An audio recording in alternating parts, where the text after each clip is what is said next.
বন্ধুরা, এসএলডব্লিউ ভিসায় জাপানে যাওয়ার ক্ষেত্রে সবচেয়ে বড় ভুল ধারণা হলো শিক্ষাগত যোগ্যতা নিয়ে। অনেকেই ভাবেন, ভাই আমার তো অনার্স বা মাস্টার্স নেই, আমি মনে হয় জাপানে যাওয়ার যোগ্য না। বা অনেকেই মনে করেন এখানে অনেক বছর কাজের অভিজ্ঞতা লাগে। কিন্তু আসল সত্য হলো এসএলডব্লিউ ভিসার জন্য জাপান ইমিগ্রেশন থেকে কোনো উচ্চশিক্ষার কঠোর শর্ত নেই। আপনার যদি ন্যূনতম এসএসসি বা এইচএসসি পাস থাকে এবং আপনার বয়স যদি 18 বছরের বেশি হয়, তাহলে আপনি এই ভিসার জন্য আবেদন করতে পারবেন।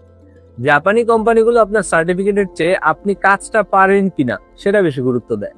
এই ভিসায় যোগ্য হওয়ার প্রধান চাবিকাঠি হলো দুটি পরীক্ষায় পাশ করা।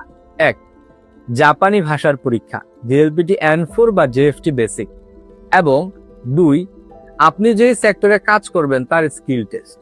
অর্থাৎ আপনার শিক্ষাগত যোগ্যতার থেকে আপনি ভাষাটা কতটা জানেন এবং কাজটা কতটা পারেন সেটাই আসল।